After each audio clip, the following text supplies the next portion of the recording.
না গেছে।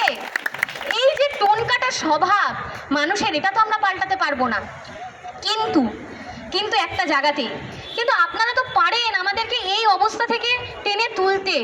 এই অবস্থাটা তো আমরা নিজেরা তৈরি করিনি। আপনাদের কোনো পলিসির পরিবর্তন, কোনো পলিসি, সেখানে আমরা কি করতে পারি বলুন তো? আমরা কি পলিসি তৈরি করি না? আমরা পলিসি মেকার। আমরা ভোট দেই, আপনাদেরকে আনি এই কারণে যে আপনারা আমাদেরকে প্রতিনিধিত্ব করবেন, আমাদেরকে ভাববেন আমাদের কথা। কিন্তু আমাদের সেই প্রতিনিধিত্ব করার জায়গাতে গিয়ে যদি আপনারা হুটহাট করে এরকম পলিসি বদলে ফেলেন, তাহলে তো খুব মুশকিল। তাহলে আমরা কোথায় যাব? কার কাছে গিয়ে বলবো আমরা? এই যে পাড়া প্রতিবেশীর তির্যক মন্তব্য, বন্ধু বান্ধবদের তির্যক মন্তব্য একটা একটা করে মানুষকে আজ ডিপ্রেশনে ফেলে দিচ্ছে, ফ্রাস্ট্রেশনে ফেলে দিচ্ছে। প্রত্যেকে বেঁচে নেই, এখানে যারা দেখছেন প্রত্যেকটা জিন্দা লাশ হয়ে ঘুরে বেড়াচ্ছে। প্রত্যেকে মরে গেছে, শুধু হাত পা চলছে, নিঃশ্বাস নিচ্ছে। অনেকে বেঁচে আছে মা বাবার কথা ভেবে, অনেকে বেঁচে আছে সন্তানের মুখের দিকে চেয়ে। একটু তো মানবিক হন। আপনারা তো মানবিক সরকার, আপনারা তো বলেন আপনারা মানবিক, কিন্তু মানবিকতা আজ কোথায়? মানবিকতাকে তো আমরা দেখতে পাচ্ছি না। কি দিয়ে দেখবো? টেলিস্কোপ দিয়ে দেখবো? মানবিকতাকে দেখতে পাচ্ছি না। কেউ একটু টেলিস্কোপ আনো, একটু মানবিকতাকে দেখবো। দূরবীন আনো, মানবিকতাকে দেখবো। এই মানবিক সরকার কোথায় তুমি? দেখি তোমার মানবিকতা। আর কত বঞ্চনা।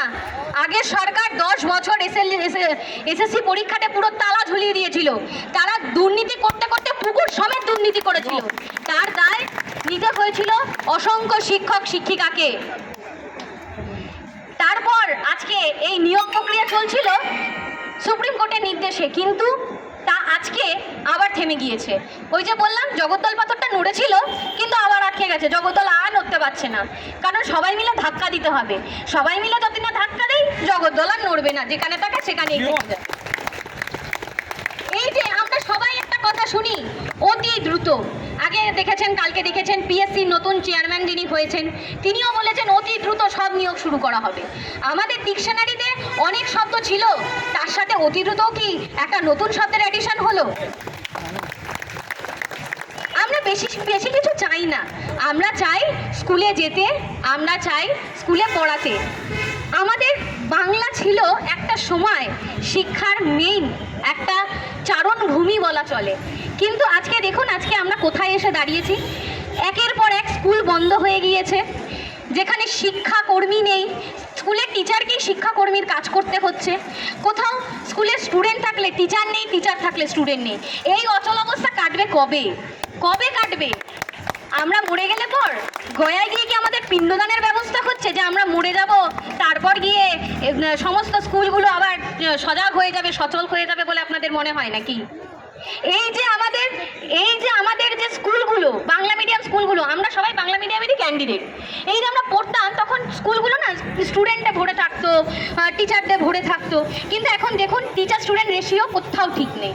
খোঁজ নিয়ে দেখুন কত শয়ে শয়ে স্কুল বন্ধ হয়ে গিয়েছে। খোঁজ নিয়ে দেখুন কত প্রাইমারি স্কুল বন্ধ হয়ে গিয়েছে। আজকে গজিয়েছে কি? শুধু গজিয়েছে একের পর এক private school, English medium school. দোষ কারণ নয়, দোষ আমাদেরই।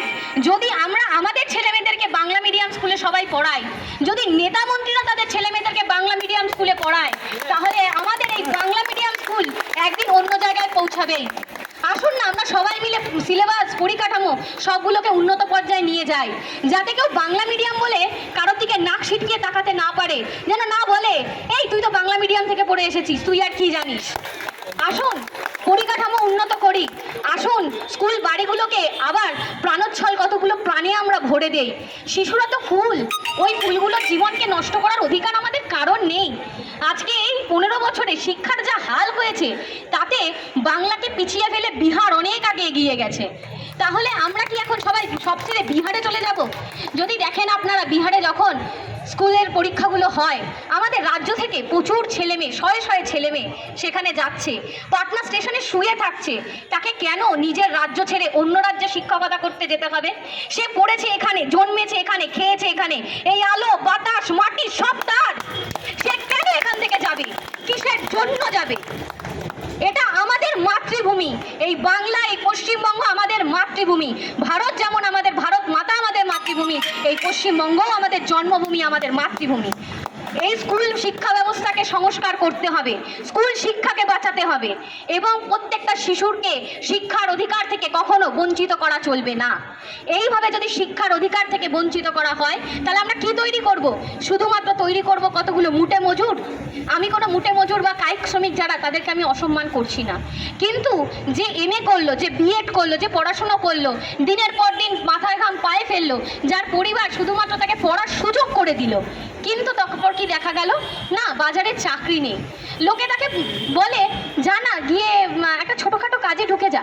কোনো কাজই বড় নয়, কোনো কাজই ছোট নয়, কিন্তু যে শিক্ষকের স্থান হওয়ার কথা ছিল শিক্ষালয়ে, বিদ্যালয়ে বা কারোর বিশ্ববিদ্যালয়ে বা কারোর কলেজে, তার স্থান কেন আজ রাস্তায়? উত্তর দিতে পারেন? আমরা তো পরিবর্তন চেয়েছিলাম এই কারণেই, যাতে আর কোনো শিক্ষক, যাতে আর কোনো চিকিৎসককে বিচারের দাবিতে রাস্তায় বসতে না হয়।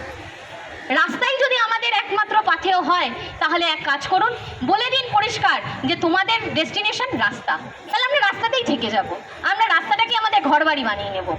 আপনাদের কাছে আমাদের অভিযোগ কিছু নেই, বিশ্বাস করুন এই কথাগুলো বেরোচ্ছে ভেতরে থাকা, জমে থাকা ফ্রাস্ট্রেশন থেকে। অনেকে এমন আছে পরীক্ষা দেওয়ার একটা সুযোগ পর্যন্ত পায়নি, 40-45 বছরের উপর এক একজনের বয়স হয়ে গিয়েছে। বুঝতে পারছেন তাদের অবস্থাটা? যারা আজকাল আমরা বেশি পড়াশোনা শিখেছি তাদেরকে লোকে বলে এত পড়াশোনা শিখে কি হলো, কি করলি, কিছু করতে পারলি? কিচ্ছু করতে পারলি না। এই যে ব্যঙ্গ, এই যে বিদ্রূপ, এগুলো আর কতদিন চলবে, কতদিন আমরা সহ্য করব? তাই ওই যে শিক্ষামন্ত্রী আমাদেরকে বলেছেন অতি দ্রুত নিয়োগ শুরু হবে। আমরা চাই এই নিয়োগটা যেন সত্যি অতি দ্রুত শুরু হয়, আর এই বেকারত্ব থেকে যেন আমাদের সত্যি অতি দ্রুত মুক্তি ঘটে। আজকে এই যে 2016কে নিয়ে বিস্তর গোলযোগ ছিল, প্যানেলটা বাতিল হলো।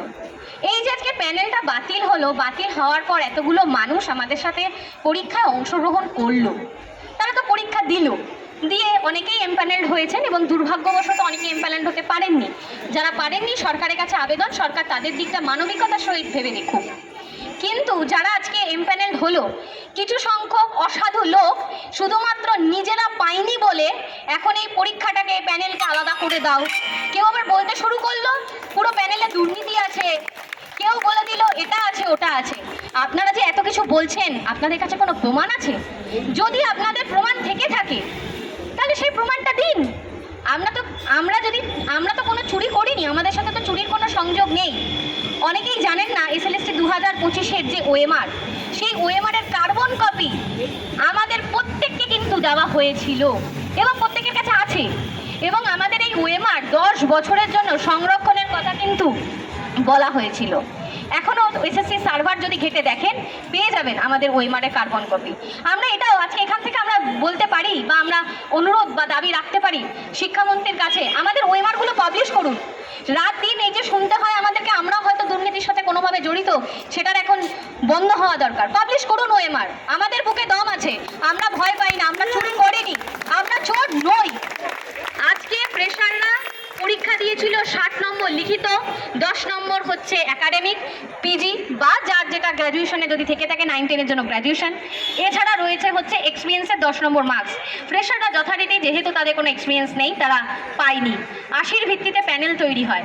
অনেক মাদার সাবজেক্ট আছে যেখানে কাট অফ 80 যে কাট অফ ছিল সেটা 70-এর কাছে চলে গিয়েছে। স্বাভাবিক, পূর্ণমান যদি 80 হয়, কাট অফ বেশি যাওয়াটাই স্বাভাবিক।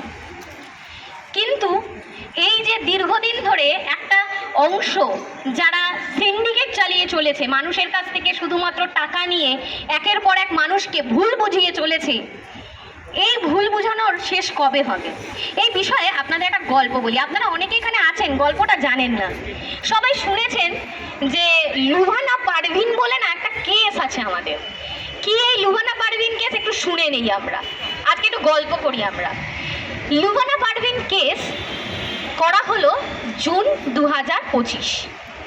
তারপরে সেই কেস উঠলো কবে না, নভেম্বর মাসে হাইকোর্টে উঠলো। লুভানা পারভিন কেসের মূল প্রেয়ার বা ড্রাফট যদি আপনারা ডাউনলোড করেন দেখতে পাবেন, সেখানে বলা হয়েছে শুধু 10 নম্বর দেওয়া যাবে তা নয়, 10 নম্বর বাতিল করতে হবে শুধু সেটাই তার প্রেয়ার নয়। তার কথা হচ্ছে ইন্টারভিউ, ক্লাস ডেমনস্ট্রেশন যে 20 নম্বর রয়েছে সেটাও নাকি দুর্নীতির জন্য। তাই পুরো গেজেটটাকে আলট্রাভায়োলেট করার কথা বলা হয়েছে, অর্থাৎ পুরো আর্টিকেল 14-16কে নাকি SLST 2025-এর যে গেজেট রুল আছে সেটা নাকি ভায়োলেট করছে। অনেকে বোঝানো হয় শুধুমাত্র 10 বাতিল হলেই সব হয়ে যাবে। একটা কথা আজকে জেনে রাখুন, যারা যারা এখনো ডাউনলোড করেননি ডাউনলোড করে নিন, করে দেখে নিন। আজকে শুধুমাত্র এই যে SLST 2025-এ দেখবেন হাইকোর্ট থেকে একটা নির্দেশিকা দিয়েছিল বা SSC পাবলিশ করেছিল যে লুবানা পারভীন কেসের উপরে মেরিটের উপর বেস করে এই প্যানেলে যারা চাকরি পাবে তাদের প্রত্যেকের ভাগ্য নির্ধারিত হচ্ছে। তাহলে ভেবে দেখুন এই কেসটা কত বড় একটা কেস। শুধু 10 নম্বর বাতিল হয়ে যাব, বাকিরা পেয়ে যাব, এটা কিন্তু নয়। এটা কিন্তু আমাদের যে পুরো পরীক্ষা, পুরো প্যানেলটাকে উড়িয়ে দেওয়ার জন্য এই লুবানা পারভীন কেস কিন্তু যথেষ্ট। যদি একবার কোর্ট কোনো কারণে বলে যে লুবানা পারভীন কেস যেটা রয়েছে সেটা পুরোপুরিভাবে সত্যি সেই কেসটা জিতে যায়, মানে 2025-এর গেজেটটা সত্যিই 14 এবং 16-কে ভায়োলেট করছে, তাহলে ভুলে যান, কেউ পাবে না চাকরিটা, কেউ না।